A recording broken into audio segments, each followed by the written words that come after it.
Bonsoir, bonsoir, bonsoir. Je vous salue tous au nom de Jésus. Bonsoir, bonsoir, bonsoir. Grande est ma joie, encore une fois, de présenter ce programme, de vous présenter ce programme partout où vous êtes. Je vous salue tous et nous rendons grâce au Seigneur pour ce jour. Et nous vous présentons nos excuses pour ce petit retard qui a été causé par les problèmes techniques. Vous savez, la technique parfois est imprévisible, voilà. Mais par la grâce de Dieu, nous croyons que tout va bien se passer. Et j'aimerais vous saluer tous. Je vous vois. Est-ce que vous pouvez nous saluer pour que je sois en mesure de vous voir et vous saluer aussi en retour? Je vois déjà Daniel Bongwa. Que Dieu te bénisse. Merci d'être connecté. Envoyez-nous les cœurs, envoyez les likes. Si vous aimez ce que nous sommes, ce que nous faisons, vous aimez aussi le serviteur de Dieu, le docteur Silas, qui est déjà là avec nous. Est-ce que quelqu'un peut être une source de bénédiction à une autre personne simplement en partageant ce live? Nous sommes au nombre de 12. Je vais attendre 15 personnes. On commence dès qu'on a 15 personnes ou pourquoi pas une vingtaine de personnes. Et c'est simple. Le secret, c'est partager les directs. Aidez-moi à partager. Shalom, Didier, Antonio. Rassurez-vous que vous aviez partagé ce direct. Merci, merci Roxane Tan. Que Dieu te bénisse. Merci pour les cœurs. Merci pour le likes. Alors, let us share the likes, share the live. Partageons ce direct à tous nos proches. Et nous avons commencé. Je vous assure que ce moment sera des moments bénis. Quelqu'un sera béni. Et voilà, nous sommes au nombre de 16 personnes déjà. 4 personnes. J'attends 4 personnes et puis on commence. 4 personnes. Ça fera 20 personnes en ligne.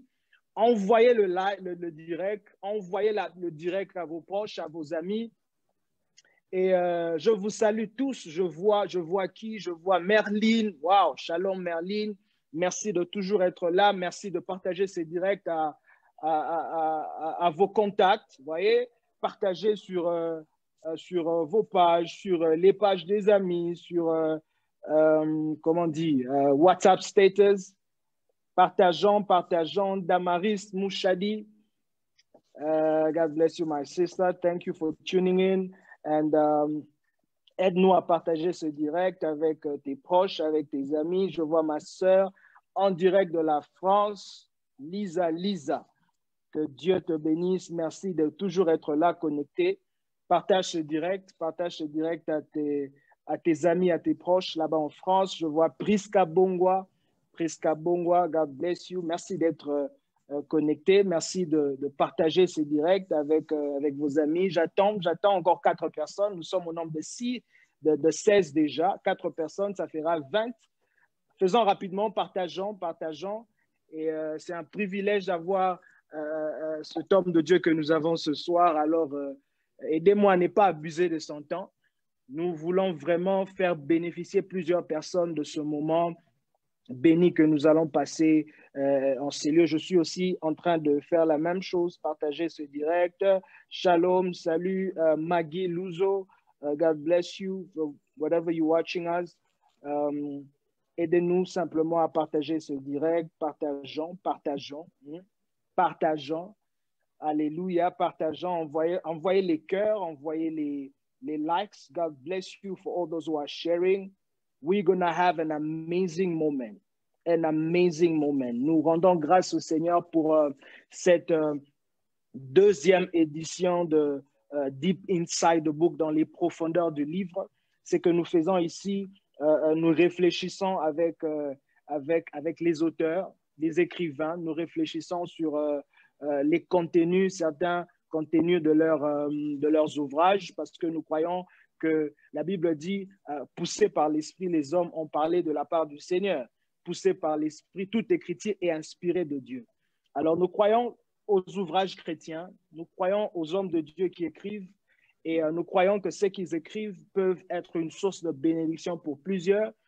Et nous avons, par la grâce de Dieu et par l'inspiration du Saint-Esprit, nous avons eu à créer cette plateforme où nous réfléchissons avec les auteurs, nous mettons nous présentons le contenu de leurs ouvrages et nous vous encourageons, bien-aimés, à lire, à acheter des livres, à lire et à lire. Quelqu'un dit, tu deviens ce que tu lis. Tu deviens ce que tu lis. La qualité des ouvrages que tu lis détermine la qualité de ta personnalité. Alors, nous encourageons les gens à lire ici. Nous allons faire circuler par la grâce de Dieu des hommes de Dieu que nous connaissons, qui sont une source de bénédiction pour le royaume de Dieu, une source de bénédiction pour nous-mêmes, qui nous inspire. Et nous avions eu notre première édition avec le pasteur Henri Papa Moulaja qui nous a énormément bénis avec ses ouvrages. Et en ce jour, lundi 31 août, c'est une date, un moment prophétique, le 31, le dernier jour du mois d'août. La Bible dit, vaut mieux la fin d'une chose que son commencement. Vaut mieux la fin d'une chose que son commencement.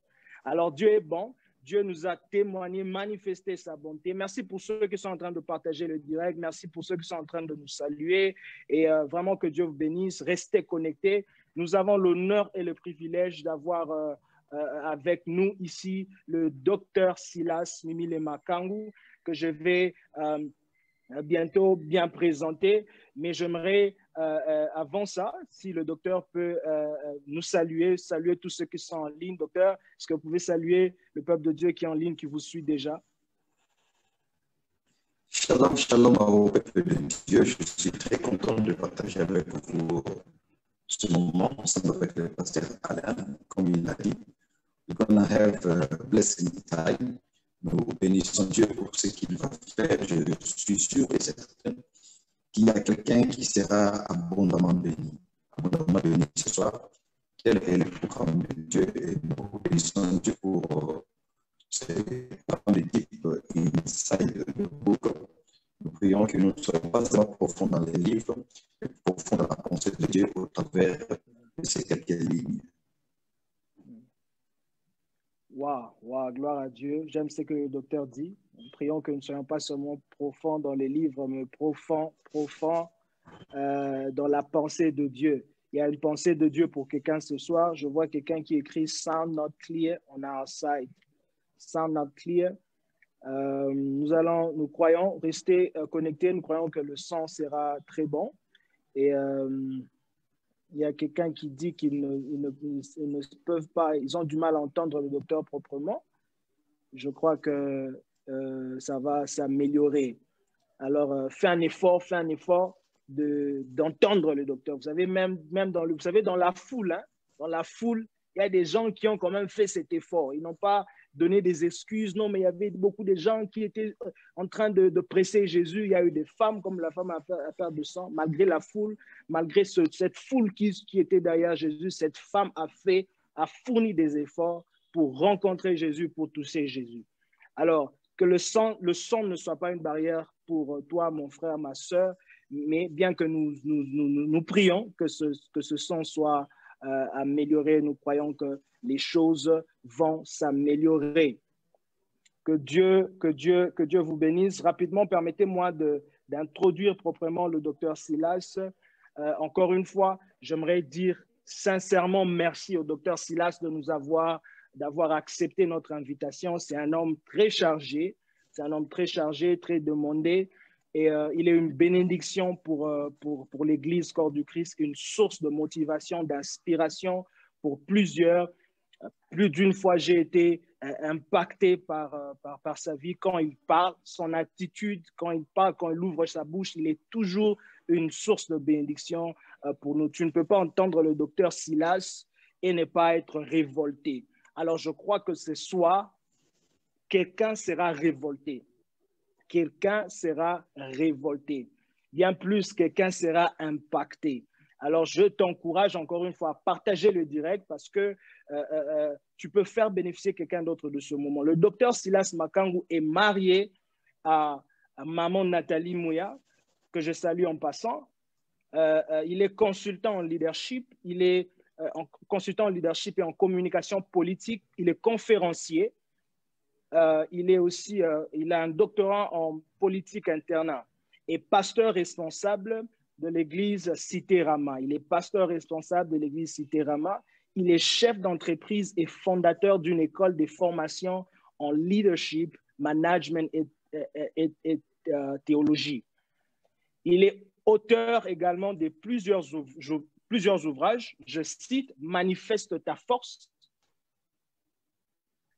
La double portion »,« Ton mariage, ta destinée »,« Ton mariage, ta destinée », Les 7 figures des femmes et les récents, parce que je ne pense pas que c'est les derniers ouvrages. Quand je vois la vie du Dr. Silas, je vois qu'il a encore 10, 15, 20 livres à écrire encore. Donc, les récents, pour ne pas dire le dernier, c'est honoré pour être honoré. Alors, nous allons avoir ce privilège de goûter un peu, toucher un peu partout.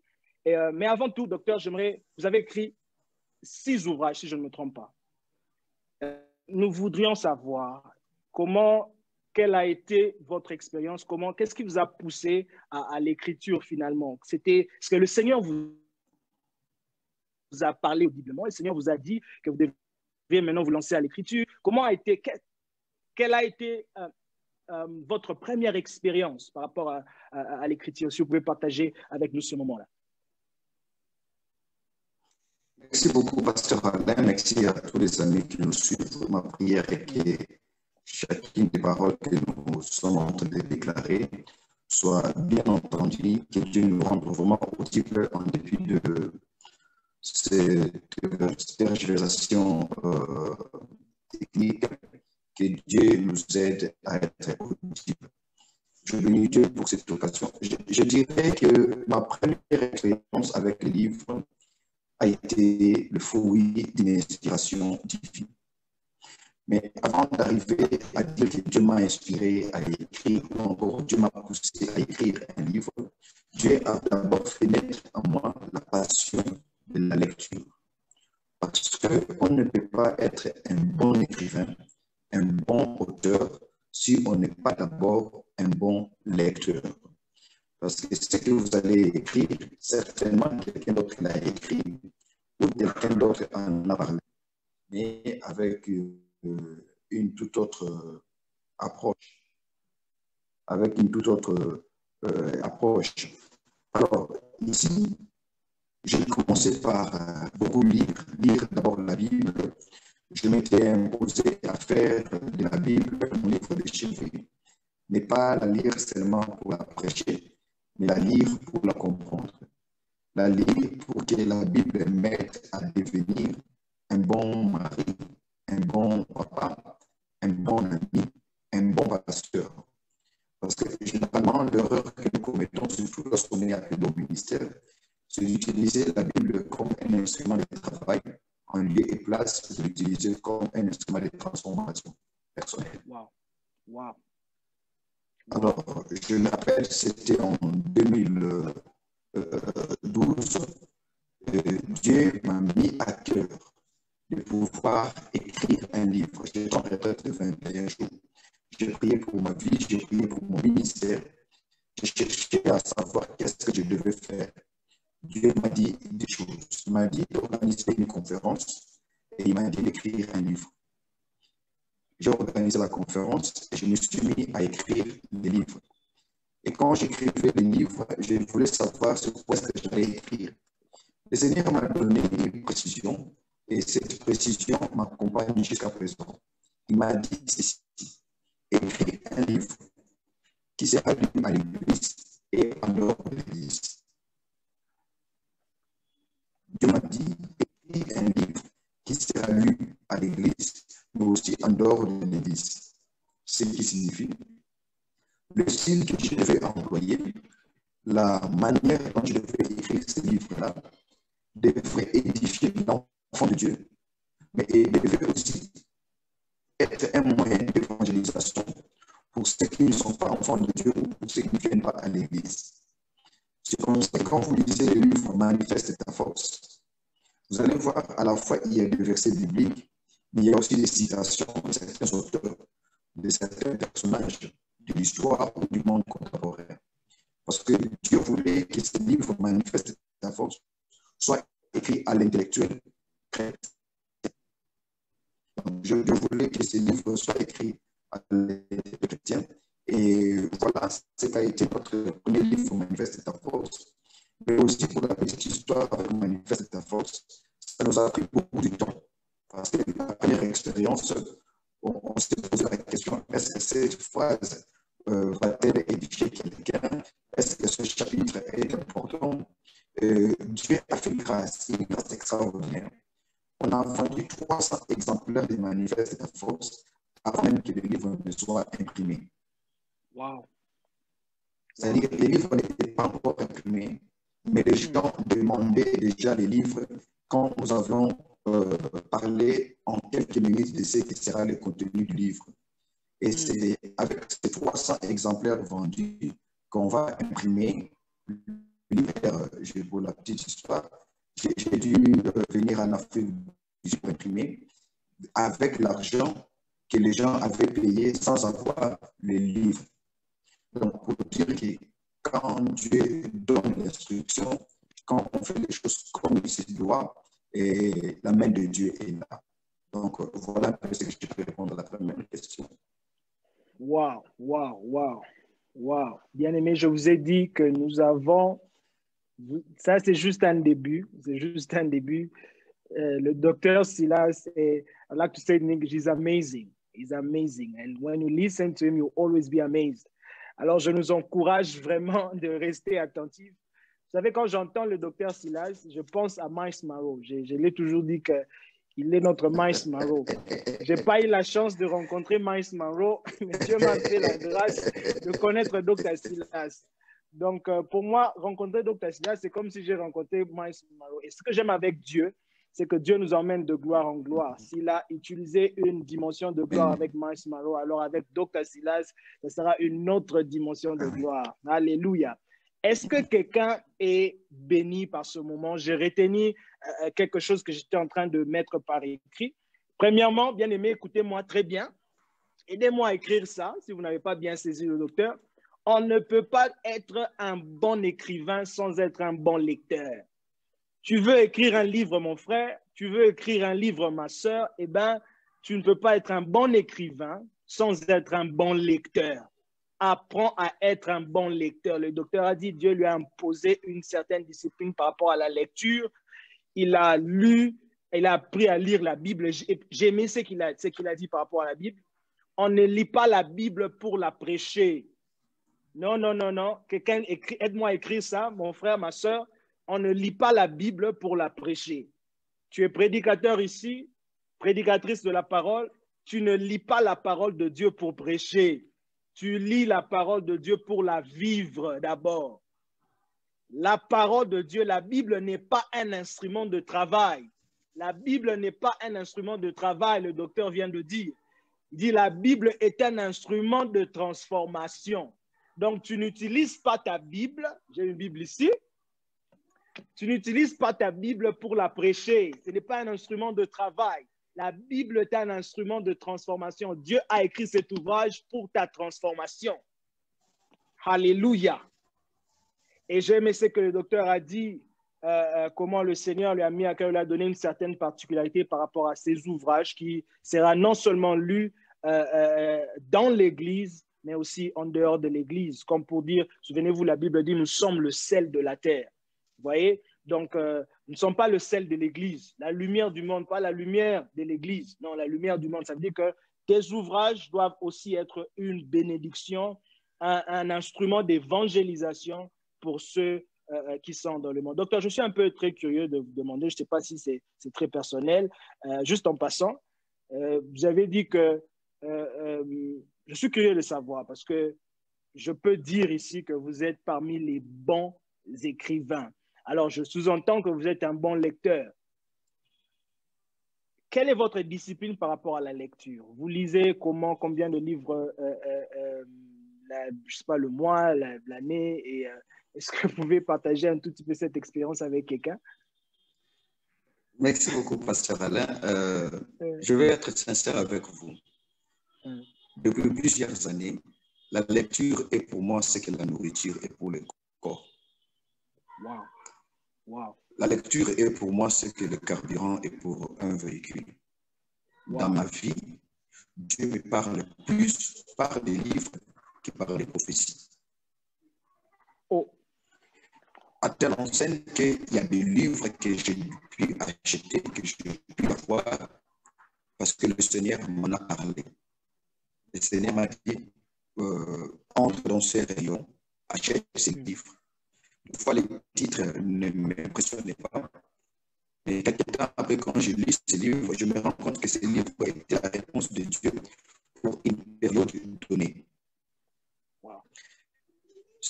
Pourquoi? Parce que j'ai compris qu'au ciel, chez Dieu, Dieu a une bibliothèque. Dieu lui-même est un lecteur. Wow. Au ciel, Dieu n'a pas une garde-robe. Dieu n'a pas une microwave. Au ciel, Dieu n'a pas une télévision. Dieu a une bibliothèque. Il a un livre de vie éternelle. Il a un livre de souvenirs. Et j'ai commencé à me dire que la taille de ma bibliothèque sera une partie de ma prière. C'est-à-dire, mon avenir sera déterminé à la fois par ma bibliothèque et aussi déterminé par la qualité de prière que je fais. Dieu me disait ceci, pasteur Alain. Je sais d'où est-ce que je t'ai pris. Tu n'as pas autant d'opportunités que plusieurs.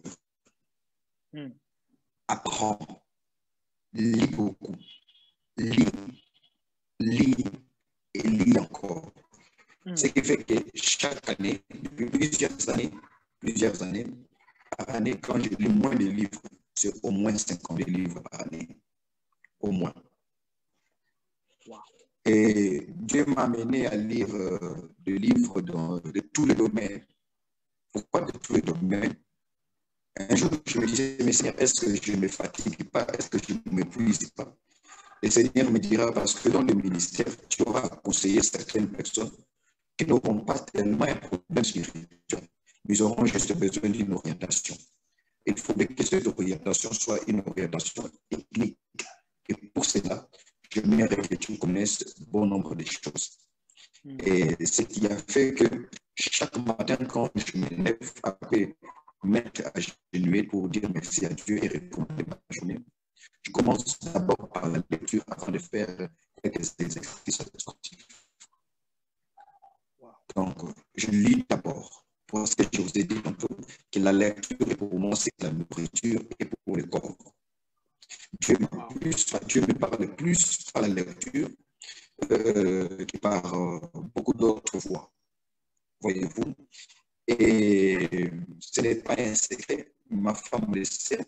Quand je me suis marié avec ma femme, des fois, elle s'est plaignée. Tu ne fais qu'acheter des livres, tu fais qu'acheter des livres. À force de voir mon attachement pour les livres, maintenant, quand elle voyage, elle peut ne pas m'amener une chemise, elle peut ne pas m'amener un costume, mais elle ne rate jamais de m'acheter un livre. Elle ne rate jamais de m'acheter un livre parce qu'elle a compris la complicité qu'il y avait entre mon appel et la lecture. Et Dieu nous a envoyé son fils. Son fils est mort, il est ressuscité, il est parti au ciel. Mais Dieu s'est aussi rassuré. Et les livres, la Bible soit donnée. Rappelez-vous de ce que Dieu disait à Josué au chapitre 1, verset 8. Il disait que c'est le livre de la loi, que ce livre de la loi, que ce livre de la loi que tu ne se dois pas prendre de ta bouche, mais dicter jour et nuit. Dieu recommande à Josué de lire.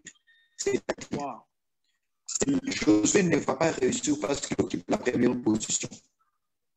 Le leadership ne repose pas sur la position, mais sur la capacité à faire avancer les choses. Or, il y a toujours un écart entre le jour où Dieu t'élève et le jour où Dieu te rend capable. Dieu peut t'élever en un jour, mais on n'apprend pas en un jour. Et il dit à Joseph que ce livre de la loi ne s'éloigne pas de ta bouche. Médite-les jour et nuit. C'est alors que tu auras du succès. C'est alors que tu réussiras. C'est comme si Dieu voulait dire à Josué, ne te contente pas seulement d'avoir moi. Ne dis pas bon parce que Dieu est là, je réussis. Même le Dieu qui est là te recommande de lire. Donc, la présence de Dieu aux côtés de Josué n'annule pas les responsabilités que Josué a quant à apprendre ou à développer la connaissance par rapport à son appel. Nous avons besoin de la présence de Dieu dans ce que nous faisons. Nous avons besoin de la présence de Dieu dans notre business. Nous avons besoin de la présence de Dieu dans les ministères. Nous avons besoin de la présence de Dieu dans nos affaires. Nous avons besoin de la présence de Dieu dans la politique, pour ceux qui font la politique. Mais la présence de Dieu dans ton cabinet ne suffit pas pour te faire avancer. Aux côtés de la présence de Dieu, il faudrait associer les instructions de Dieu. Il dit lui-même que ce livre ne s'éloigne point de ta bouche.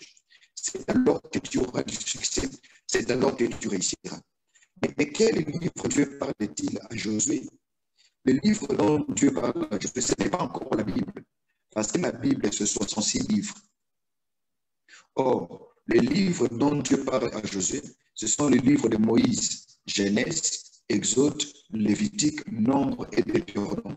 Rien qu'avec 5 livres, Dieu voulait dire à Josué, tu peux être un bon chef avec ces 5 livres. Wow. Pas seulement parce que tu as les livres, mais tu dois lire les livres. Aujourd'hui, malheureusement, parce que nous constatons, chaque chrétien a une Bible, mais nous ignorons la Bible. Nous achetons des Bibles que nous ne lisons pas. Et surtout aujourd'hui, avec l'avancement de la technologie, nous avons des Bibles électroniques. Donc, beaucoup ne la lisent même pas. Moi, je suis content de te voir avec une Bible en papier, parce qu'aujourd'hui, l'on peut le constater que ceux qui ont leur Bible en papier la lisent plus que ceux qui ont leur Bible dans les téléphones. Voyez-vous? Parce que dans les téléphones, il n'y a pas que la Bible, il y a beaucoup d'autres choses. Il est difficile que quelqu'un garde la Bible pendant 3 heures du temps en train de méditer la Bible seulement dans les téléphones. Quand un message entre, on est pressé d'aller voir. On veut faire un tour à WhatsApp, voir ce qui se passe à Facebook.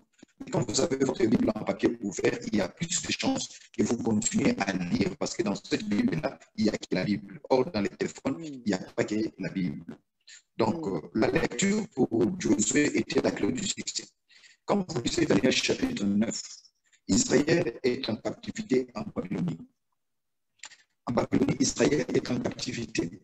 La Bible déclare que Daniel dit, je vis dans les livres. J'ai vu dans les livres. Dieu ne lui a pas parlé cette fois-là par une prophétie. Dieu ne lui a pas envoyé un ange pour lui parler. Mais Dieu a amené Daniel à voir dans les livres qu'il fallait 70 ans pour qu'Israël soit sorti de sa captivité. Donc la révélation pour Daniel n'est pas venue par un ange seulement. Cette fois-là, ce n'est pas Gabriel qui est venu lui parler. Cette fois-là, il a vu dans les livres. Il n'a pas vu le livre en vision. Il lisait les livres. Et en lisant le livre de Jérémie, il a vu. Voyez-vous? Donc, il y a des choses que Dieu a à nous dire. Mais ces choses-là sont écrites. Or, pour tenir, accéder à la révélation écrite, il faut avoir la passion de la lecture.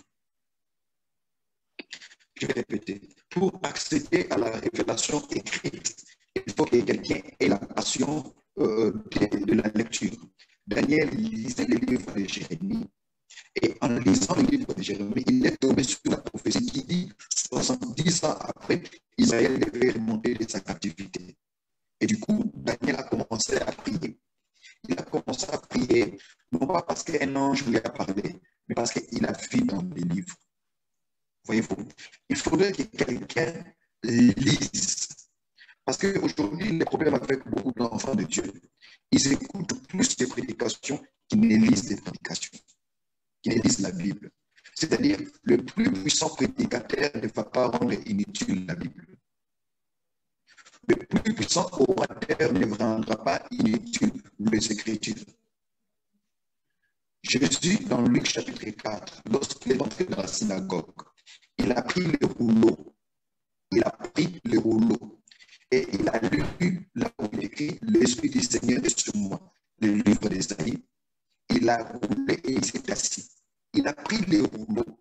Il a trouvé son appel dans les rouleaux. Il a trouvé sa vocation dans les rouleaux. Il n'a pas entendu tellement je viens de lui parler. Il a trouvé cela dans les Écritures. Donc, on ne peut pas aller trop loin avec Dieu si on ne lit pas la parole qu'il nous a donnée, c'est-à-dire la Bible. Et maintenant, ceux qui lisent beaucoup sur les sujets de la Bible, tels que sur la foi, sur la délivrance, sur la prière, auront une connaissance plus développée, plus avancée par rapport à d'autres. Pourquoi? Parce que la qualité de votre futur est déterminée par la qualité des ouvrages que vous lisez. Il y a des choses, Alain, Pasteur Alain, quand je vous regarde, il y a des choses qui peuvent m'amener à prédire votre futur. Première chose, si je vois les gens que tu fréquentes, je peux dire ce que tu seras demain. Deuxième chose, si je vois la qualité des livres que tu lis, je peux dire ce que sera ton ministère demain. Voyez-vous? Donc, si je vois les gens que tu fréquentes et les livres que tu lis, je peux prédire sur ce qui sera ton ministère demain. Et la lecture, it's a must. OK? It's a must. Donc, tu n'as pas besoin de dire, moi, quand je commence à lire, je me fatigue. Tu ne peux pas te fatiguer pour puiser des informations dont tu as besoin pour ton avenir, pour ton travail, pour ton ministère, pour ta carrière, pour ton mariage. Voilà.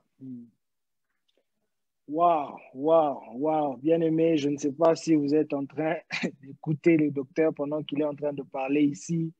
Je vous ai dit, quand il parle, il vous révolte. Quand il parle, il vous impacte. Et vous pouvez sentir qu'il ne parle pas des choses. Non, il nous partage son expérience. Et plus d'une personne qui ont rencontré le docteur Silas ont confirmé la même chose par rapport à les dévouements qu'il a à la lecture. Et puis, il encourage toujours les gens. Il les dit ouvertement. Il partage son secret ouvertement et simplement à tout le monde. Et ça, c'est un privilège pour nous d'avoir des pères comme ça dans l'Église qui nous disent des vérités, qui nous partagent leurs expériences, qui nous encouragent à la lecture. Le docteur Silas a dit, Dieu a une bibliothèque. Bien aimé, Dieu a une bibliothèque. Dieu est un lecteur. C'est-à-dire, si tu as été créé à l'image de Dieu et à la ressemblance de Dieu, tu dois lire comme Dieu. Est-ce que quelqu'un peut m'aider à écrire ici? Je dois lire comme Dieu. Ah oui. Mon Dieu, mon Créateur est un lecteur et je dois aussi être un lecteur. Mon Créateur lit, je dois lire. Bien-aimé, si tu n'as pas de bibliothèque, je t'encourage à créer ton bibliothèque. Dieu n'a pas de garde-robe. Dieu a une bibliothèque. Dieu a un livre de souvenirs. Le docteur Silas a dit, par an, il lit 52 livres. Ma soeur, mon frère, toi qui me suis, combien de livres tu lis par an? Tu n'es pas obligé de lire 52 livres comme le docteur Silas, mais tu dois avoir, you must have a target. Tu dois avoir un certain nombre de livres que tu lis pendant une année. Si la lecture est difficile pour toi, bien aimé, je t'encourage. Commence avec un livre, commence avec 2 livres, ne te décourage pas. Tout grand voyage commence par petits pas. Je crois que le docteur Silas, aujourd'hui, s'il peut lire 52 livres, il n'a pas commencé comme ça. Alors, commence à appliquer cette discipline de la lecture parce que la présence de Dieu dans ta vie, enfant de Dieu, n'exclut pas ta responsabilité d'apprendre et lire. Dieu a recommandé la lecture. J'aimerais dire quelque chose pour ne pas oublier. C'est vraiment dit que je ne parviens pas à lire, ce n'est pas mon fort. Moi, je ne suis pas fort dans la lecture.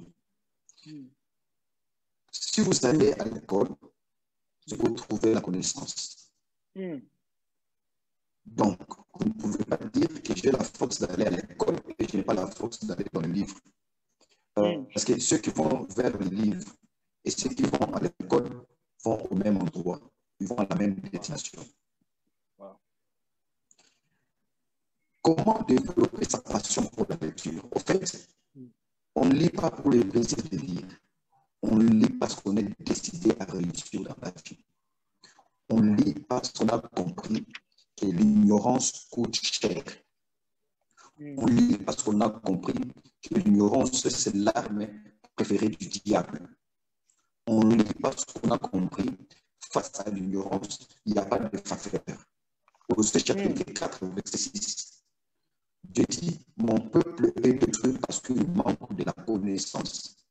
Lorsque vous commencez un business et que vous êtes ignorant des choses qui touchent à ce business-là, vous allez faire faillite. Nul ne peut réussir dans la vie par accident ou par hasard. Donc, si je peux lire que j'ai lu 50 livres, ce n'est pas parce que j'ai du temps, c'est parce que je me rends simplement compte. Je dois réussir ma vie avec Dieu. Je dois réussir mon appel. Je dois être le bon pasteur pour quelqu'un.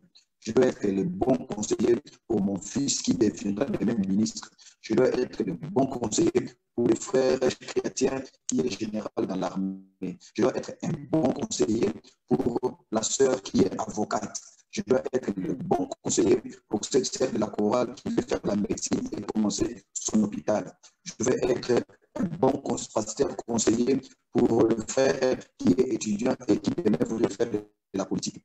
Donc, pour lire, il faut comprendre que la lecture, c'est votre propre université. La lecture, c'est l'université où tu t'inscris et où tu choisis le cours toi-même.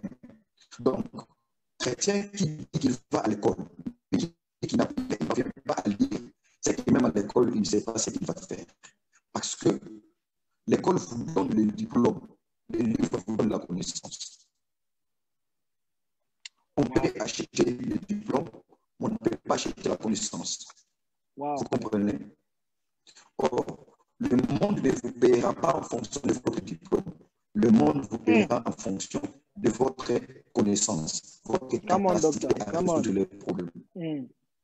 Voyez-vous, quand le roi demande à ce qu'on ramène de Jérusalem des jeunes gens, dans le chapitre 1er, des jeunes gens beaux, issus de familles royales, des jeunes gens capables de lire et d'écrire, capables de lire et d'écrire.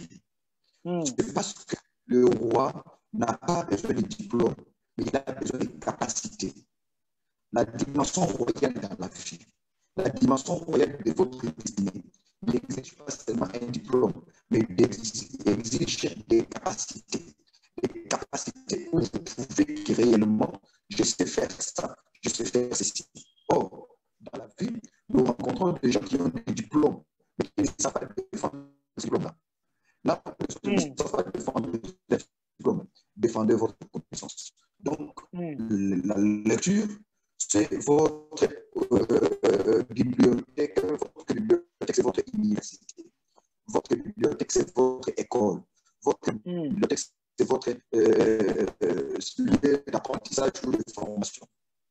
Celui qui t'empêche de connaître t'empêche d'exister. Quand tu lis, celui qui t'empêche de connaître t'empêche d'exister. Parce que tu ne peux pas exister dans l'ignorance. Celui qui ignore travaille pour ceux qui connaissent. Wow. Et cela est très important, pasteur Alain. Donc, j'ai toujours dit aux frères, j'ai toujours posé la question, frère, depuis que l'année a commencé, combien de livres as-tu lu? Tu ne peux pas prétendre vouloir bâtir un mystère puissant demain et ne pas lire. Lis d'abord la Bible. Donc, ta lecture doit commencer par la Bible et finir par la Bible. Parce que la Bible te donne la lumière pour comprendre les autres livres. Et à la fin, la Bible permet de sélectionner ce que tu vas garder et ce que tu ne vas pas garder. Donc, celui qui lit, c'est celui qui va en guerre contre l'ignorance. Il comprend que l'ignorance fait plus de dégâts que les démons de famille, les sorciers de famille.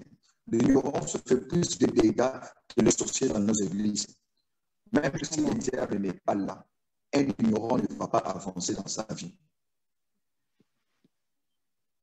Wow. C'est-à-dire, autant nous donnons de l'importance au combat spirituel, autant nous devons aussi être capables de accorder de l'importance au combat contre l'ignorance. l'ignorance a fait plus de dégâts que de sorciers. Wow. L'ignorance a fait plus de dégâts que nos ennemis. Dieu dit, mon peuple est détruit parce qu'il lui manque de la connaissance. Il faut que quelqu'un connaisse. Et c'est en apprenant que l'on connaît. Voilà. Wow, merci, merci infiniment, docteur. Merci beaucoup. Est-ce qu'il y a quelqu'un qui est béni? Si vous êtes béni, envoyez les cœurs, envoyez les cœurs, envoyez les cœurs. Merci pour ceux qui sont en train de commenter. Je vais lire quelques commentaires. C'est lui qui t'empêche de connaître, t'empêche d'exister. Wow. Là, c'est ma femme qui a écrit ça. Hein, ma femme. Que Dieu te bénisse. Merci d'écrire ça, ma femme. Que Dieu la bénisse beaucoup. Amen. Docteur te bénit. Ah, waouh, waouh, waouh, waouh. Ma femme est bénie. Et waouh, je vois mon grand frère, le pasteur Jean-Claude Dagano. C'est un honneur pour moi de le voir en live ici. Il dit, je dois lire et continuer à lire comme Dieu. Salutations au très révérend docteur Jean-Claude. Wow, merci beaucoup, merci docteur. Pour lire, il faut comprendre que la lecture est une université personnelle. Merci Divine Grâce Zengue. Merci pour ça. Je vois ma soeur en France qui dit, c'est lui qui t'empêche de connaître, t'empêche d'exister. Oui, oui, oui, oui, oui. C'est lui qui lit, c'est celui qui va en guerre contre l'ignorance. Wow. Combat contre l'ignorance. Je suis d'accord avec toi, docteur. Ça, c'est le pasteur Jean-Claude qui dit ça. Wow, merci beaucoup pour vos commentaires. Merci, merci. Ça prouve que vous êtes là, vous êtes en train de recevoir ce que nous sommes en train de partager ici. Rapidement, docteur, j'ai prévu plusieurs questions.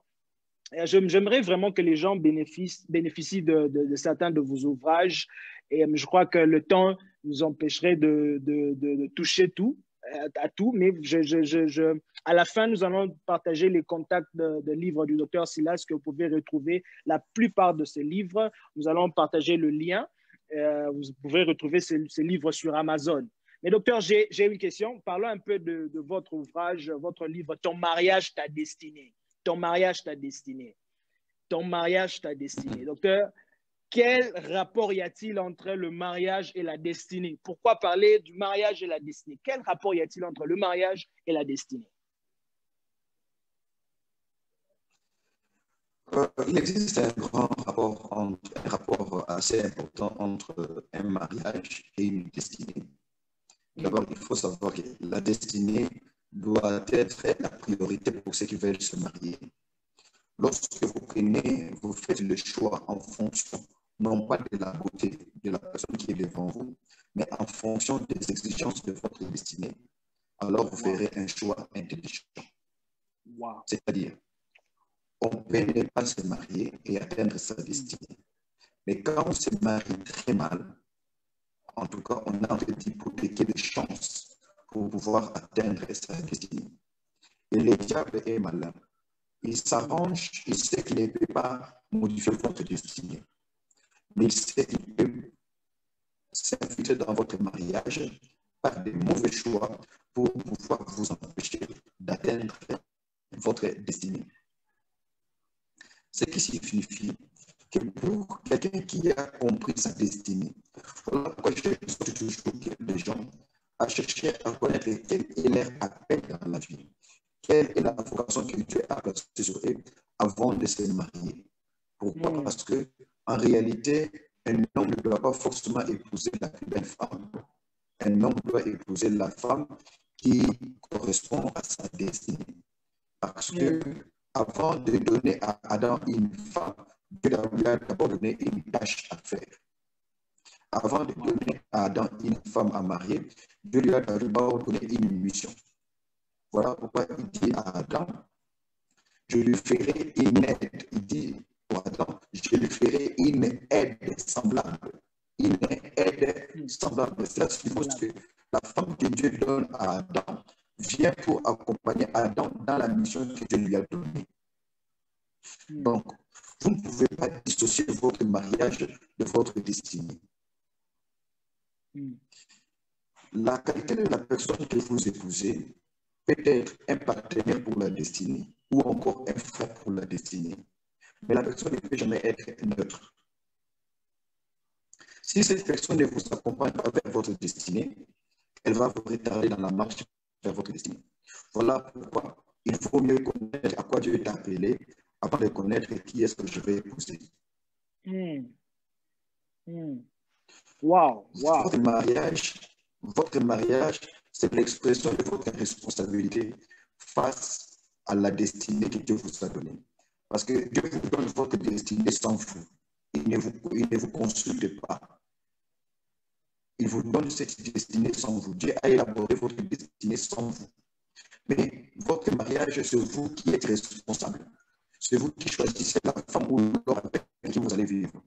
Vous devez aussi savoir que cette femme-là, que cet homme-là, peut vous aider à devenir meilleur par rapport à votre destinée, ou aussi peut vous retarder par rapport à l'appel que Dieu vous a donné en rapport avec votre destinée. Donc, pour ces choses-là, il ne faut pas blaguer. Et dans le livre Ton mariage est destiné, j'étais en train d'expliquer que le mariage n'est pas une vocation pour tout le monde. Il y a des gens pour qui Dieu ne veut pas forcément qu'ils se marient. Mais à cause du désir de vouloir faire comme tous les autres, ils ont cru que le mariage était une expression de la spiritualité ou encore de la maturité spirituelle. Regardez, Jésus qui est venu sur terre et qui a accompli de grandes choses, c'est qu'aucun homme n'a pu accomplir. Il n'a pas été marié. Voyez-vous? Il n'a pas été marié. Qu'est-ce que je veux dire par là? Je veux simplement dire qu'un jeune homme, une jeune fille ne peut pas considérer son état de célibataire comme étant une malédiction. Parce que les bons mariés sont ceux qui ont été bons célibataires. Celui qui a réussi à trouver son bonheur en Jésus dans le célibat ne va pas rechercher son bonheur auprès de son mari ou de sa femme. Parce que ce sont les gens qui ont compris qu'on ne va pas dans un mariage pour recevoir, on va dans un mariage pour donner. Dieu nous forme la beauté, le bonheur dans le mariage repose sur la préparation que nous avons eue dans le célibat. Le célibat n'est pas seulement un moment de transition qui nous pousse vers le mariage. Non. Le célibat, c'est aussi un moment de préparation, un moment d'équipement, un moment d'orientation. C'est-à-dire, ce que j'ai appris dans mon célibat m'aidera à être meilleur dans mon mariage. Yes. Le célibat n'est pas un temps mort. Pasteur Alain. Le célibat n'est pas un temps mort. Oui, c'est-à-dire, bon, j'attends le mariage pour commencer à faire les choses sérieusement. Non, non, non. Vous pouvez bénir votre mariage déjà en étant encore célibataire par la qualité des choses que vous apprenez de Dieu, par la qualité de vie que vous menez avec Dieu, par le niveau d'intimité que vous développez avec le Seigneur. Vous entrez dans le mariage pour vivre le bonheur et non pas pour chercher le bonheur. C'est-à-dire, le bonheur que vous amenez dans les mariages, vous l'avez développé dans votre moment de célibat. Et vous l'amenez dans le mariage. Et non pas que vous venez dans le mariage pour chercher le bonheur. Voyez-vous? Et ta destinée, ton mariage, ta destinée, c'est parce que j'ai vu des ministères. Je vis des ministères tomber par terre parce que le choix du mariage a été mal fait. Je vis même dans le ministère que bon nombre de soucis que l'on rencontre souvent. Pour certains, viennent de leur foyer parce que le choix était mal fait. Mais j'ai vu aussi des ministères s'élever au niveau le plus élevé, au niveau international, juste parce qu'on a eu les bons maris, parce qu'on a eu la bonne femme. Or, pour tomber dans cette catégorie de personnes gracieuses qui bénéficient de la faveur de Dieu, il faudrait que lorsqu'on fait le choix, que le choix soit un choix fondé, non pas par rapport à la concurrence avec les autres, mais fondé sur l'avenir, fondé sur l'appel que Dieu a pour vous. Voyez-vous, le diable est très malin. Le diable sait à quoi Dieu vous a appelé. Il voudra mettre à vos côtés celui qui, au lieu d'être partenaire, sera pour vous un obstacle. Parce que le diable sait qu'il ne peut pas annuler votre destinée, mais il peut vous désorienter de votre destinée. Parce que votre destinée, c'est aussi votre destination. Le diable sait que vous pouvez avancer, mais avancer dans la mauvaise direction. On n'arrive pas à destination parce qu'on avance. On arrive à destination parce qu'on est sur le bon chemin. Voyez-vous? Donc, je peux dire que je fais un fall. S'il vous plaît, docteur, reprenez ça un peu. On n'arrive pas dans sa destinée parce qu'on avance. On arrive dans sa destinée parce qu'on est sur le bon chemin. On est sur le bon chemin. Parce qu'on peut avancer sur la mauvaise voie. On peut accélérer. On peut aller dans un highway. OK? Tu vas avec le plus grand speed. Tu avances. Mais le problème n'est pas la vitesse. Le problème, c'est la direction. Tu vois? Le problème, c'est dans la direction. Lorsqu'on est sur le bon chemin, on finit par arriver. Mais quand on est sur le mauvais chemin, peu importe le véhicule que l'on prend, peu importe avec qui on y va. Donc, le problème n'est pas la vitesse, le problème, c'est la direction. Parce qu'on est sur le bon chemin, on finit par arriver. C'est bien beau d'avancer. Il y a des gens qui ont avancé vers la mort. Il y a des gens qui avancent vers la sécheresse. Il y a des gens qui avancent vers les chaos. Il y a des gens qui avancent vers la séparation. Ils avancent vers le divorce. Mais Dieu voudrait que nous avancions vers notre destinée. Donc, notre mariage doit être les quatre où nous vivons étape après étape. C'est à quoi Dieu nous a appelés. Où nous vivons notre destinée. Et pour cela, nous devons savoir que la responsabilité n'est pas seulement, pas seulement à Dieu, mais la responsabilité nous incombe à nous aussi. Voilà pourquoi je t'appelle ceux qui ne sont pas encore mariés. Pour dire qu'un beau garçon n'est pas forcément un bon mari. Et une belle femme n'est pas forcément une bonne femme. Voyez-vous? Donc, ce n'est pas la beauté extérieure qui compte d'abord, mais c'est la beauté intérieure. Même si la beauté extérieure va aussi compter. Mais le choix est d'abord fait en fonction de ce à quoi Dieu t'a appelé. Et je dis toujours, une jeune fille doit toujours poser la question aux jeunes garçons. Tu veux que je te marie? Tu veux m'épouser? À quoi est-ce que tu t'es appelé? Parce qu'au finish, on n'épouse pas seulement un homme, on épouse aussi une vision.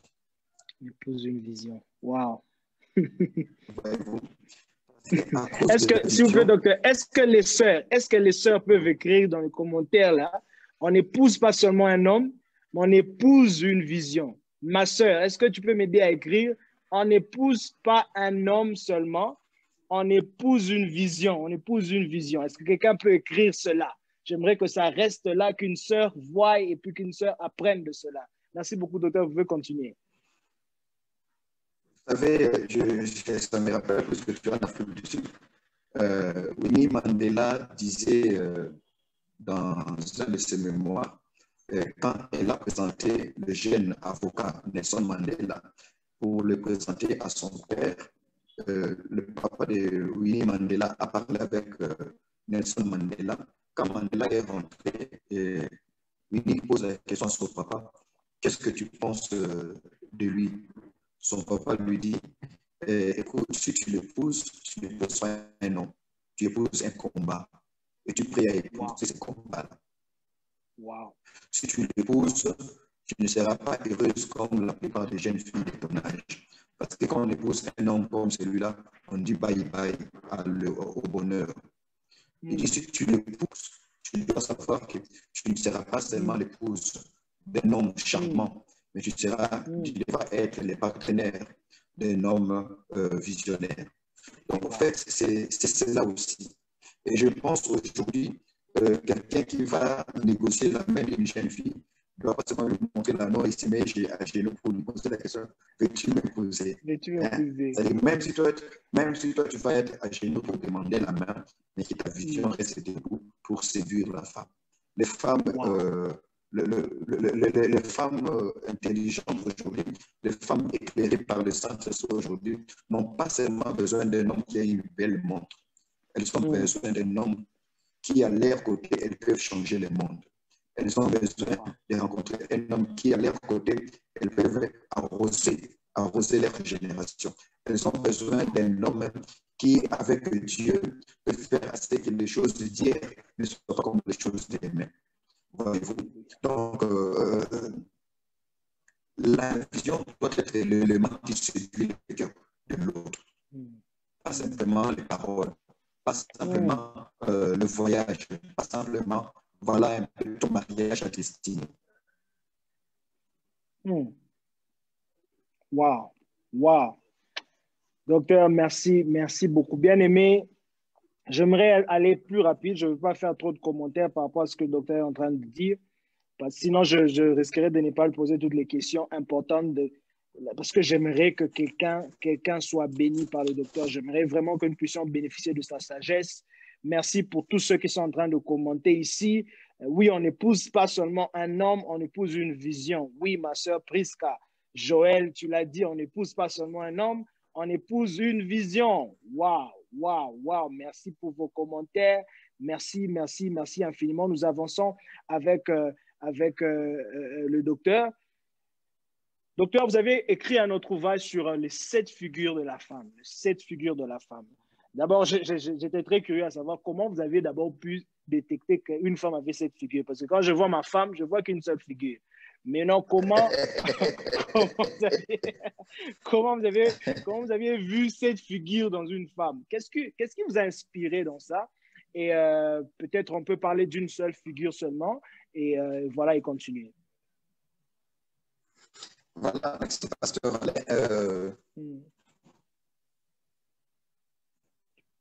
Dieu nous a donné la possibilité, avec une seule tête, d'avoir plusieurs casquettes. Okay? Wow. Tantôt, on parlait du pasteur Jean-Claude, que je connais depuis plusieurs années. Il est médecin. Mais il est aussi pasteur. Il est aussi écrivain. D'accord? Et il peut aussi être dans les affaires, dans le business. Donc, c'est pour dire qu'avec une seule tête, il a la possibilité d'avoir plusieurs casquettes. Wow. Avec une seule... David. Docteur, s'il vous plaît, avec une seule tête, il y a la possibilité d'avoir plusieurs casquettes. Avec une seule tête, il y a la possibilité d'avoir plusieurs casquettes. Merci, docteur. Voilà. David était roi, David était prophète, David était chanteur, David était écrivain, David était guerrier, David était berger. Wow. Voyez-vous, tout ça en un seul homme.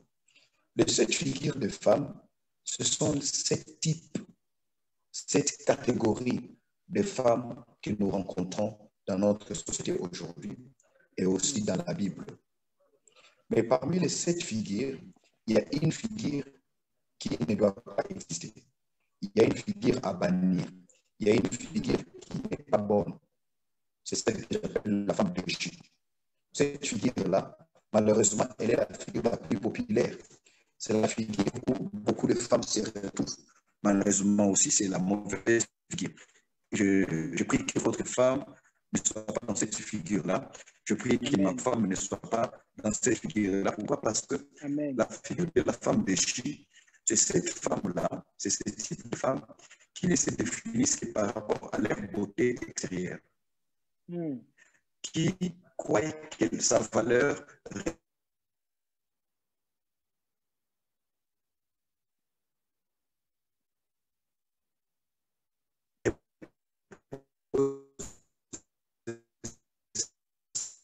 qui pense que la valeur de sa personne repose seulement sur la forme de son corps, ainsi de suite. À Kinshasa, on dit moi si, nzoto.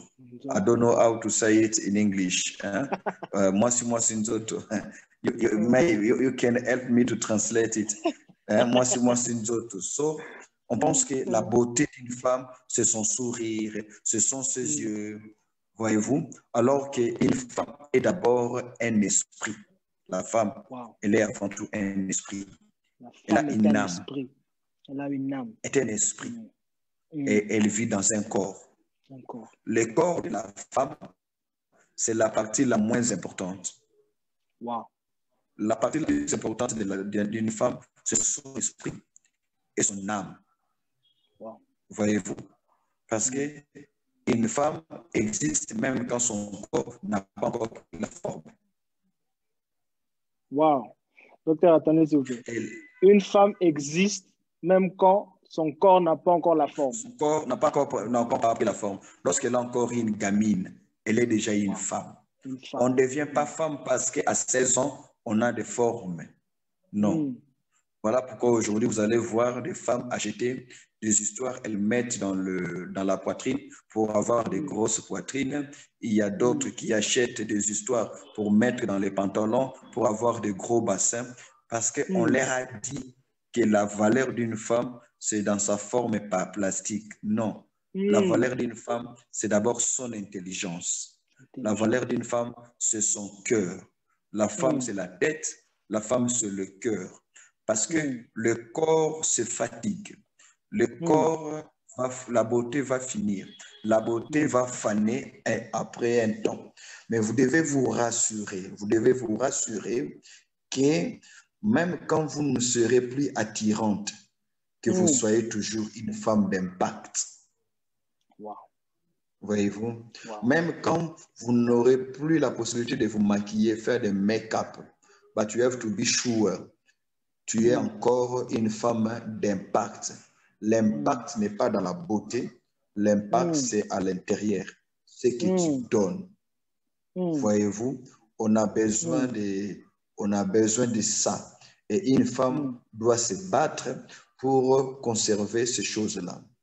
De cette figure de femmes, c'est la première des figures que nous avons citées, c'était des femmes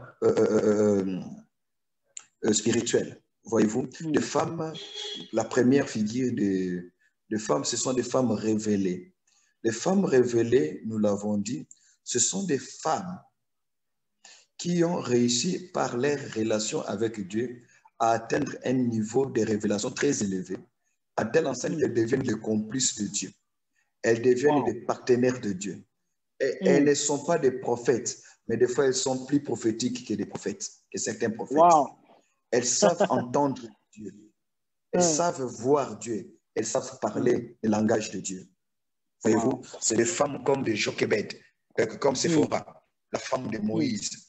Dieu n'a jamais parlé à Séphora. Mais quand Moïse va pour libérer Israël, dans le désert, Dieu va rencontrer Moïse pour le tuer. Cette femme va avoir la révélation. Elle va circoncire son enfant et elle va dire à Moïse, tu es pour moi un époux de sang. Elle a délivré Moïse face à la mort qui devait arriver. Pourquoi? Parce qu'elle était une femme révélée. Ce sont les femmes qui sont capables de commander les choses lorsqu'elles sont à genoux. Come on, doctor. Come on. Même quand elles sont debout, personne ne leur donne de la place. Mais quand elles sont à genoux, elles prennent elles-mêmes de la place. La place qu'elles prennent, c'est la place de commandement. Elles sont capables d'orienter les prières, la vie de leurs enfants, comme par une télécommande, parce qu'elles ont compris. Si elles ne sont pas fortes dans le bureau, si elles ne sont pas fortes dans la cuisine, elles sont fortes lorsqu'elles sont dans la salle de Dieu, dans la salle de travail avec Dieu. Ces femmes-là, ce sont des femmes que Dieu utilise, comme des femmes telles que Anne. Anne était stérile, mais elle était une femme révélée. Chaque fois qu'elle venait dans le temple pour prier, elle constatait une chose, qu'Élie, le sacrificateur, avait déjà vieilli. Bientôt, il va mourir. S'il meurt, il y aura un vide, parce que les deux enfants d'Élie, Ophni et Phiné, ne marchent pas bien, Dieu ne les laissera pas. Dieu, toi, tu as besoin d'un sacrificateur, moi, j'ai besoin d'un garçon. Seigneur, oublie mon enfant, donne-moi un garçon et moi, je te donnerai un sacrificateur. Pourquoi? Parce qu'Anne était une femme révélée. La femme révélée, c'est comme cette femme, Marie, la mère de Jésus. Elle arrive avec lui à la fête de Cana. On sert du vin et il n'y a plus du vin. Jésus était invité comme tous les autres invités. L'ordonnateur de la fête ne connaissait pas la nature de tous les invités qui étaient là. Ceux qui étaient mariés ne connaissaient pas la nature véritable de tous les invités. Mais dans la fête, il y avait Marie, femme révélée. Les femmes révélées, ce sont ceux qui voient le spirituel dans ce que les autres ne voient pas. Elles voient le spirituel dans le naturel. Elles voient le grand dans le petit. Elles voient beaucoup dans le peu. Elles voient l'abondance dans le rien. Elles voient elles voient la prospérité dans la pauvreté. Voilà pourquoi cette femme-là ne parle pas le langage de toutes les femmes. Le mari va dire à Jésus, fils, ils n'ont plus du vin. Qui lui a dit que Jésus vendait le vin? Elle dit, fils, ils n'ont plus du vin. Qui lui a dit que Jésus a un dépôt de vin? Marie savait. Ce que les autres ne voyaient pas en ce temps, moi je le vois. Ce que les autres ne savent pas de celui-ci, moi je le sais. Elle vient voir Jésus. Au fait, quand il y a des femmes révélées, on ne fait pas de longues prières. Quand il y a des femmes révélées, on ne cherche pas à savoir qui est le démon, qui a bloqué la famille. Quand il y a des femmes révélées, on ne cherche pas toutes ces choses-là. Parce que des fois, on cherche on cherche les sorciers, on cherche les démons, parce qu'on ne trouve pas Jésus. Lorsqu'on connaît la direction, se trouve Jésus. Lorsqu'on cherche, se trouve Jésus, on ne va plus chercher les sorciers, on ne va plus chercher qui a emporté la famille, on ne va plus chercher qui a détruit la famille. Marie est venue dire à Jésus, fils, ils n'ont plus du vin. Écoutez la femme révélée. Jésus lui répond, femme, qu'y a-t-il entre toi et moi? Mon heure n'est pas encore arrivée. Marie devait se décourager pour aller s'asseoir, mais une femme révélée ne va pas s'asseoir parce qu'on lui a donné la première réponse. Elle s'est tournée et elle dit au serviteur, faites ce qu'il vous dira. Faites ce qu'il vous dira. Faites ce qu'il vous dira. Ça, c'est la femme révélée. C'est la première figure de femme. Et nous avons besoin de femmes pareilles dans nos maisons. Nous avons besoin de ces femmes-là dans nos foyers. Nous avons besoin de femmes révélées comme les femmes de Tsunamite, qui chaque jour, ils voient un monsieur passer avec son serviteur. Élisée ne passait pas avec une colle pastorale. Élisée ne se promenait pas avec une grosse croix. Mais la femme de Tsunamite qui regardait Élisée, et elle a dit à son mari, cet homme-là est un homme de Dieu. Je prie que ces femmes qui nous suivent maintenant, que Dieu ouvre les yeux à plusieurs d'entre elles. Je prie que Dieu ouvre les femmes, les yeux de ces femmes-là, pour qu'elles commencent à voir de l'opportunité dans la crise. Pour qu'elles voient là où tout le monde perd que Dieu a un programme ici. Ma prière est que Dieu ouvre les yeux à une femme et que cette femme ne soit pas seulement la femme maquillée, mais qu'elle devienne la femme révélée. Les femmes qui entendent les oracles de Dieu. Les femmes qui entendent quand Dieu avance dans les jardins pour dire que l'éternel Dieu est en train d'arriver. Les femmes qui voient au-delà de ce que les autres ne voient pas. Les femmes révélées qui sont ces femmes-là qui peuvent embaumer le corps de Jésus avant que Jésus ne soit tué. Parce qu'une fois que Jésus sera mort, personne ne pourra l'embaumer. Les femmes sont en avance par rapport aux autres femmes. Elles fréquentent la même église, mais n'ont pas la même révélation. Elles écoutent le même pasteur, mais n'ont pas le même entendement spirituel. Les femmes révélées, ma prière est que de mes enfants, que mes filles soient des femmes révélées. Ma prière est que les filles soient des filles et des femmes révélées. Ma prière est que quelqu'un qui nous suit maintenant soit une femme révélée. Nous avons besoin de ces figures-là. Nos familles souffrent, non pas parce qu'il n'y a pas d'onction. Nos familles souffrent par manque d'intercesseurs. Nos familles souffrent parce qu'il y a quelqu'un qui ne veut pas payer les prix. Nos familles souffrent parce qu'il y a une femme qui regarde ses enfants et qui croit que tous les enfants sont égaux. Alors, il faudrait avoir la femme révélée pour qu'elle voie dans chacun de ses enfants un appel divin, un appel particulier. Ça, c'est la première figure de femme. La deuxième figure de femme, ce sont les femmes leaders. Qui sont les femmes leaders?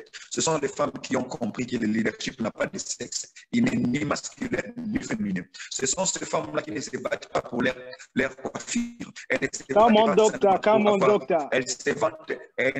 battent pas seulement pour leurs habits. Elles se battent pour changer la condition des autres.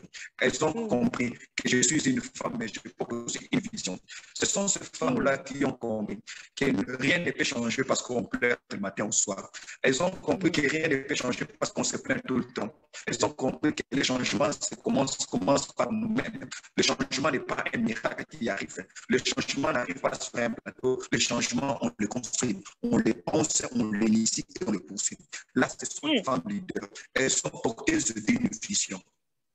Elles sont porteuses d'une vision. Ce ne sont pas ces femmes qui pensent que le mariage, c'est une finalité en soi. Ce ne sont pas ces femmes qui pensent qu'avoir des enfants, ça suffit. Ce sont ces femmes qui ont une vision élargie. C'est comme les filles de Théophane. Dans Nombre chapitre 27, ces filles-là qui ont été disqualifiées par la tradition, mais qui ont décidé de voir Moïse et de discuter. La caractéristique des femmes leaders, même quand elles ne sont pas belles, elles ont un point commun. c'est le courage. Mashallah. Elles ont le courage de dire non. Elles ont le courage de dire pourquoi ça doit continuer ainsi. Elles ont le courage de dire pourquoi pas par moi. Elles ont le courage d'oser là où les autres n'ont pas osé. Elles ont le courage d'être différentes. Parce que les femmes leaders comprennent que leur grandeur ne repose pas sur la ressemblance avec les autres. Je ne suis pas obligé de m'habiller comme les autres pour être accepté. Je ne suis pas obligé de parler comme les autres pour être accepté. Qui se ressemblent s'ensemble. Mais la femme leader comprend que la l'imitation, c'est aussi la limitation. Quand on cherche à imiter, on se limite aussi. La femme leader, c'est celle qui est courageuse de faire les études que personne d'autre n'a fait dans sa famille. La femme leader, c'est celle qui dit, je ne vais pas m'arrêter au master, I want to be a PhD, I want to have my PhD. Elle dit, I don't just want to have that diploma. I want to go higher. Come on, doctor. Come on, doctor. Come on. Je vais aller plus loin. La femme leader, c'est la femme qui dit, pourquoi tout le monde doit s'arrêter ici? Pourquoi personne ne doit continuer là-bas? Ça, c'est la femme leader. Elles sont courageuses. Elles sont courageuses et ce sont des femmes qui lisent beaucoup. Ces femmes-là, elles ont plus de livres que des sacs à main. Ces femmes-là passent plus du temps dans la bibliothèque que dans les salons de coiffure parce qu'elles ont compris que la beauté leur prépare pour les mariages, mais les bagages leur préparent pour les générations. On ne change pas une génération par la forme de sa coiffure, on change une génération par la qualité de sa contribution. Là, ce sont les femmes leaders. Et ma prière est qu'il y ait une femme leader qui s'élève. Troisième catégorie, c'était la catégorie des femmes dont je parlais tout à l'heure. La quatrième catégorie, la quatrième catégorie, ce sont celles que j'appelle les femmes d'affaires, les business women. Why? Parce qu'elles ont compris, qu'on ne peut pas tout attendre d'un homme. On ne peut pas tout recevoir d'un homme. Elles ont compris qu'il n'y a pas d'avenir dans l'emploi. Il n'y a pas d'avenir lorsqu'on reçoit les salaires à la fin du mois. You have to begin your own business. You have to sell something. Elles ont compris que l'avenir est dans l'entrepreneuriat. Elles commencent petit. Elles n'ont pas peur de commencer petit parce qu'elles savent, même Dieu, qui est le Tout-Puissant, a créé le monde en 6 jours. Donc, elles aussi, elles se disent, je vais commencer petit, jusqu'à devenir grand. Les femmes business, les femmes d'affaires, c'est une figure de femme. Là où habitent ces femmes, la pauvreté n'a pas de place. Ces femmes à elles seules représentent les prières de 10 personnes contre la pauvreté. Parce que là où elles sont, comme la femme vertueuse dans le Proverbe, alléluia, comme la femme vertueuse dans le livre des Proverbes, ces femmes-là comprennent qu'on peut bâtir quelque chose de long avec ses mains. Ce sont des femmes qui disent, je ne vais pas vendre mon corps, je vais vendre mon savoir. Je ne vais pas vendre mon corps, je vais vendre quelque chose. Ce sont des businesswomen. Cette sixième figure de la femme, c'est la femme partenaire. Qui sont les femmes partenaires? Ce sont ces femmes-là qui ont le fardeau dans leur cœur. Elles ne sont pas toutes riches, elles ne sont pas millionnaires, mais elles ont le sens de la générosité. Elles ont le sens de la libéralité. Ce sont ces femmes, comme Jésus l'a dit, comme la Bible dit, dans Luc chapitre 8, verset 2, qui assistaient Jésus avec leurs biens. Ce sont des femmes qui soutiennent l'œuvre de Dieu. Elles donnent. Et la septième figure, ça, c'est la sixième figure, ce sont les femmes indestructibles. Wow, I like it. Femmes indestructibles. Ce sont ces femmes qui sont passées par des situations compliquées. Elles ont été humiliées. Elles ont été insultées, elles ont été violées, elles ont été détruites. Leur réputation a été détruite. Elles ont vécu dans l'injustice, mais n'ont pas laissé ces choses changer leur cœur. Elles sont restées bonnes. Elles n'ont pas laissé les situations de la vie les transformer. Elles n'ont pas laissé les situations de la vie les détruire. Elles sont restées indestructibles. Ce sont des femmes comme Abigail. Elle est mariée à un homme fou qui s'appelle Nabal, mais elle-même ne devient pas fou. Ce sont des femmes qui ne demandent pas la vengeance parce qu'elles ont compris que c'est à Dieu la vengeance, à Dieu la rétribution. Et la septième figure, ce sont les porteuses et gardiennes des destinées. ce sont les femmes qui deviennent mères. Oh, parce que toutes les mamans ne deviennent pas des mères et toutes les mères ne sont pas des mamans. On est maman quand on donne naissance à un fils, mais on est mère quand on accompagne son fils jusqu'à atteindre le maximum de son appel. Même une folle peut devenir maman, mais une folle ne peut pas être une mère. Parce que pour devenir une mère, il faut pas seulement avoir donné naissance, il faut avoir le cœur et la sagesse. Le cœur pour supporter l'enfant et la sagesse pour montrer à l'enfant la voie qu'il doit suivre. Là, c'est sur le sept figure de la femme. Oh my God, oh my God, oh my God. Doctor, you're just amazing. You are amazing. I can't believe that you're just saying all these things without reading, without checking anything. Que des commentaires des femmes, des sœurs. Il y a des gens qui écrivent ici. I definitely need this book. Je dois lire ces livres. Oh my God. Okay. We definitely want the book. Docteur, vous allez nous dire, vous allez communiquer aux gens comment avoir le livre si possible, comment les gens peuvent entrer en contact avec vous. Je vois les commentaires des femmes porteuses de destinée. Je vois les gens qui écrivent ici, yes, we want the book. Les femmes lisant ces livres. Il y a une sœur qui a écrit ici, les femmes lisant ces livres.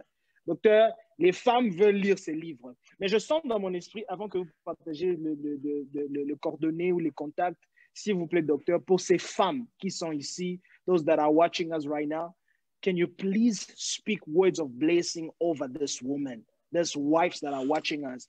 Si vous pouvez communiquer une vie, une impactation. You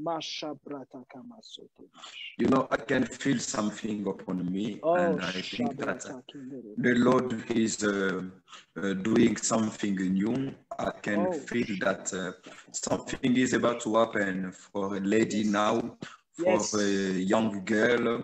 Je crois qu'il y a quelque chose qui arrive pour une jeune fille. Parce que Dieu veut que par elle, la consolation entre dans la famille.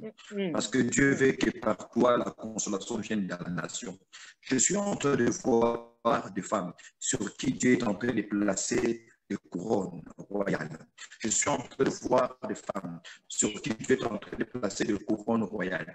Pas pour être la femme d'un roi, mais pour que ces femmes elles-mêmes soient des rois dans des domaines donnés. C'est-à-dire, dans un domaine, Dieu te donne la royauté.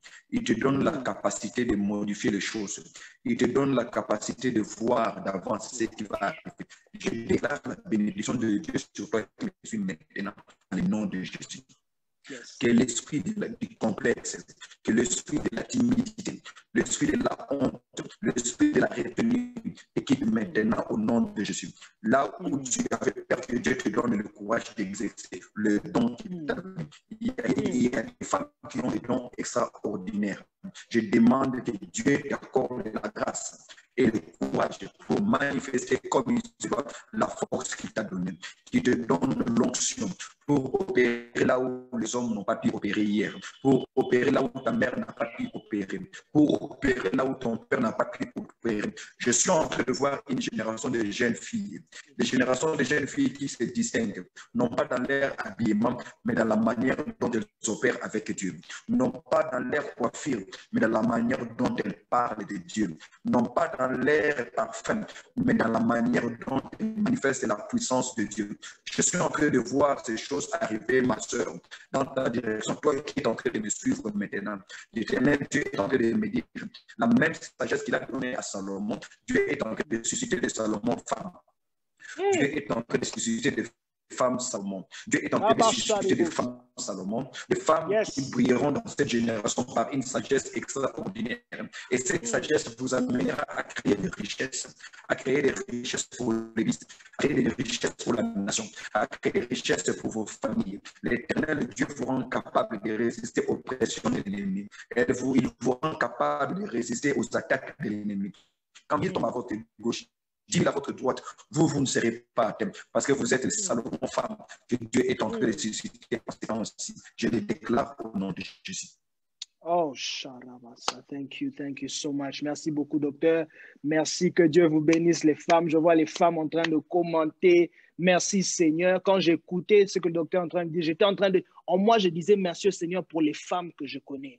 des femmes d'impact, des femmes leaders, des femmes révélées. Je vois les femmes comme maman Guigui. Je vois les femmes comme maman Nadia. Je vois les femmes comme maman Fallon Lyongo que je vois ici. Les femmes comme maman Jed Bouedwa, les femmes comme maman Lisa Chibanda. Je vois les femmes comme maman Inibouendoa. Je vois des femmes, j'ai vu des femmes et je disais merci au Seigneur pour les femmes, merci au Seigneur pour les femmes. Docteur, merci d'avoir libéré la grâce sur les femmes. Bien-aimés, ce que vous avez reçu, prenez soin de cela. Docteur, avant, vraiment, ça c'est la dernière question. Je n'ai pas voulu qu'on finisse sans que l'on touche votre dernier ouvrage sur honorer pour être honoré. Et j'avais prévu plusieurs questions par rapport à ça. Et, faute du temps, nous devons libérer les gens et puis vous libérer aussi. Je crois que maman Nathalie n'aimerait pas que nous puissions abuser de votre temps. Alors, docteur, pourquoi honorer l'onction et comment le faire? Pourquoi honorer l'onction et comment le faire?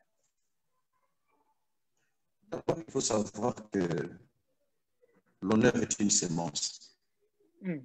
Celui qui sème l'honneur va récolter l'honneur. Il faut savoir que l'onction que nous honorons, c'est l'onction qui nous impacte. L'onction que nous honorons, c'est l'onction qui opère en nous. Il faut honorer l'onction parce que Dieu lui-même honore l'onction.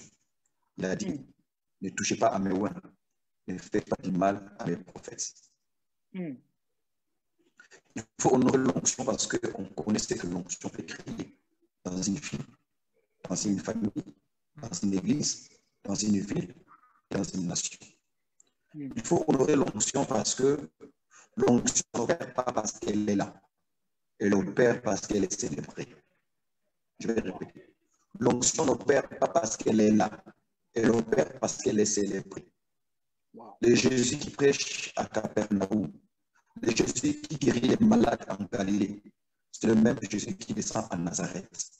Mais seulement à Nazareth, on ne l'a pas honoré.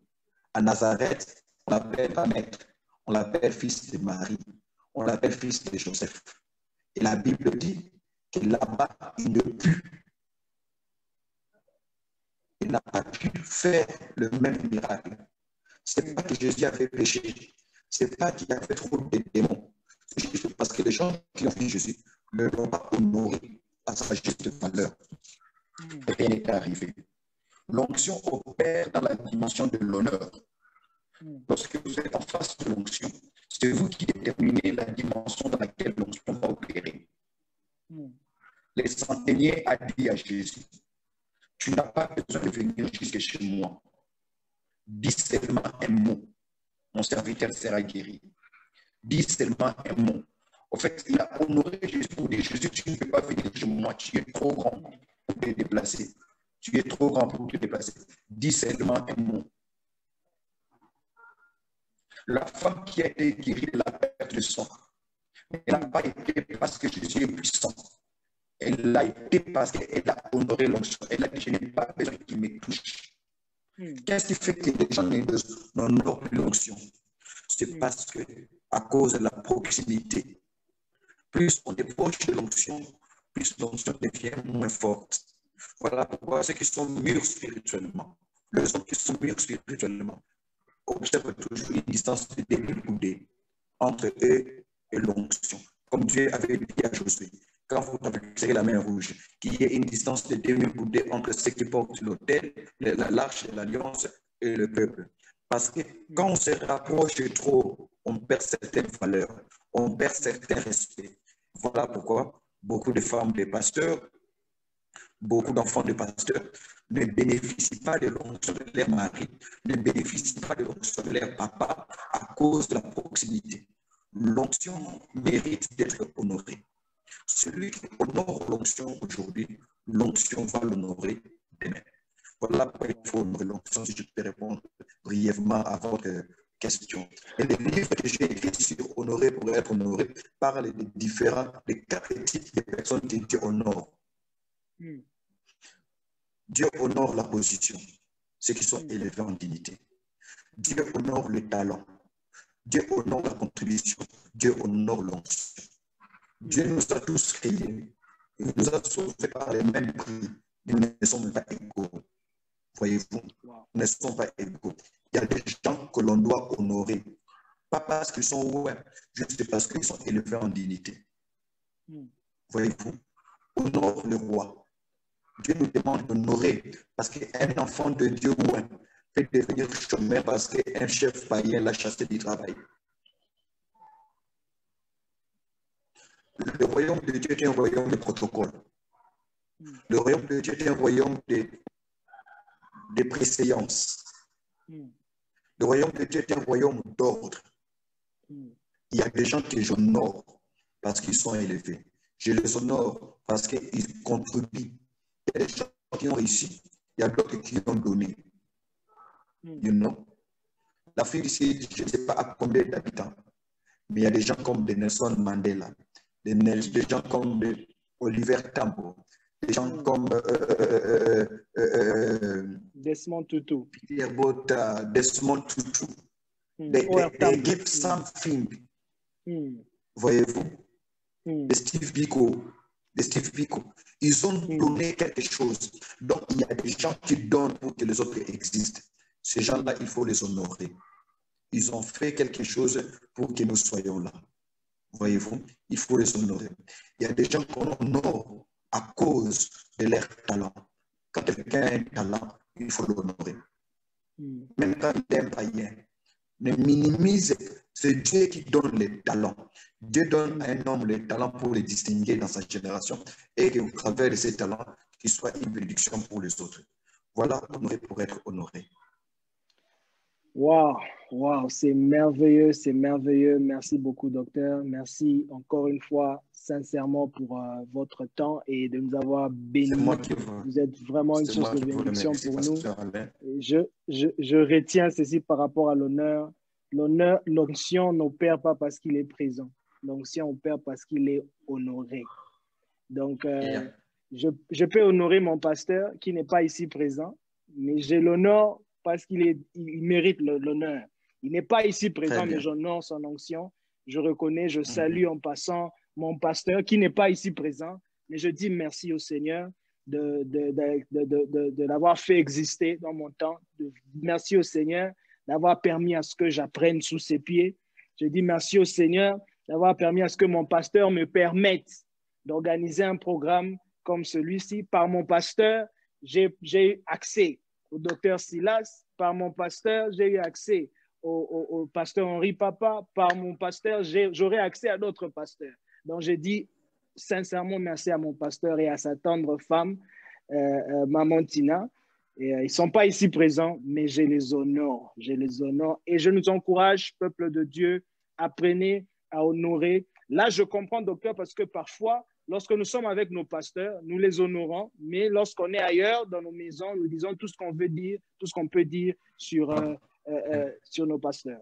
Donc, merci beaucoup, docteur, pour ce message. Avant que nous puissions clôturer, comment les gens peuvent faire pour... Il y a des gens qui écrivent déjà, qui voudront lire certains de vos livres.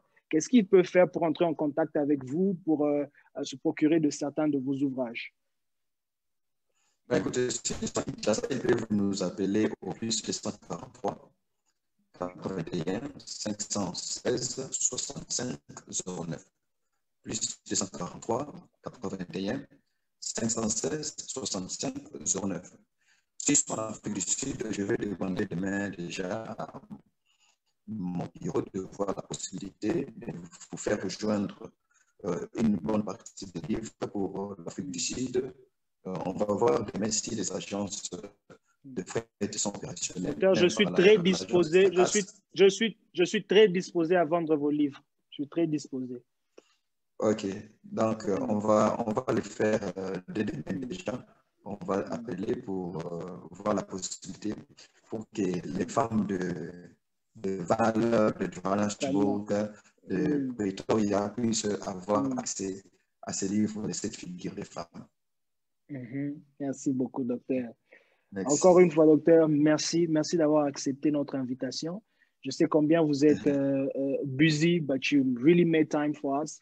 I really want to appreciate. I don't want to take it for granted. Merci beaucoup. Vous êtes une bénédiction pour nous. Vous et votre ministère, Maman Nathalie, est une bénédiction pour moi. Je suis toujours en contact avec elle. Donc, on est très fiers du travail que tu es en train de faire. Nous sommes en train de constater l'ascension, le sérieux que tu investis dans les ministères. Nous sommes fiers de toi aujourd'hui et nous savons que demain, nous allons encore te célébrer davantage. Okay, merci beaucoup, docteur. Nous bénissons Dieu pour ce que tu fais et nous saluons le pasteur Michel, le docteur Michel Mamatina, ainsi que toute la famille Oracle. Amen. Merci beaucoup, docteur. Merci. Ceux qui voudront entrer aussi en contact avec le docteur Silas, il est sur Facebook. Il a une page Facebook. Vous pouvez taper Dr Silas Mimile Makangu, Dr. Mimile Makangu. Vous pouvez abonnez-vous sur sa page. Il a aussi une chaîne YouTube. Vous pouvez taper Dr Silas Mimile Makangu. Vous serez en contact avec ses programmes, ses messages. Il est une bénédiction et vous serez certainement bénis par sa vie. Je vous remercie. On a eu vraiment des sérieux problèmes de connexion dès le début de notre programme, mais vous étiez là, vous êtes restés connectés malgré le son et je suis très reconnaissant. J'aimerais sincèrement et de fond de mon cœur vous dire merci.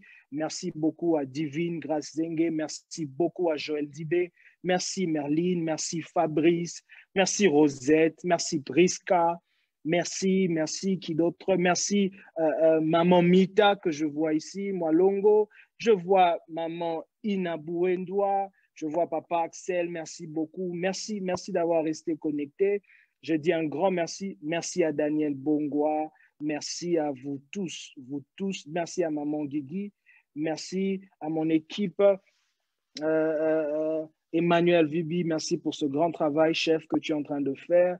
Merci énormément. Je ne peux pas finir sans dire merci à ma femme, ma tendre épouse, ma Jade, ma pierre précieuse. Merci pour votre contribution. Bien-aimés, je vous encourage. Soyez connectés au ministère du docteur Silas.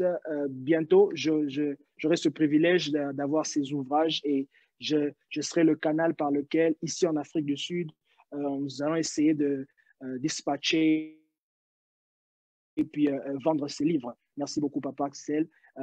Infiniment merci. Je prie pour vous, Père. Je te rends grâce. Merci pour ces instants. Merci pour ce programme. Je dis merci à toutes ces femmes, à tous ces hommes, des valeurs qui sont restés en train de nous suivre. Merci, Père éternel. Je prie que ce qu'ils ont sémé, ils ont sémé de leur temps, ils ont sémé de leur énergie, ils ont sémé de leurs moyens afin que nous puissions avoir ce programme avec eux. Père, je prie que tu te souviennes d'eux. La Bible dit, celui qui arrose sera arrosé. Je prie qu'il soit arrosé au nom puissant de Jésus. Je prie que pour cette sémence, ces sémences que nous avons reçues ce soir, grandissent et produisent de fruits dignes de ta gloire. In the mighty name of Jesus Christ, nous avons ainsi prié et nous disons Amen, Amen, Amen. Que Dieu vous bénisse. À très bientôt. Bientôt, nous allons annoncer notre troisième intervenant pour la troisième édition de Deep Inside the Book. Restez connectés. Par la grâce de Dieu, nous avons des contacts, nous avons des gens qui vont passer ici, qui vont vous impacter, qui vont vous faire du bien. Et je crois que le Seigneur qui inspire, qui donne la vision, il donne toujours la vision avec une provision d'impact, avec une provision d'influence. Et ce programme porte une sémence et une puissance pour le changement, pour la transformation, le renouvellement de l'intelligence de plusieurs d'entre nous. Que Dieu vous bénisse. À très bientôt. Bye.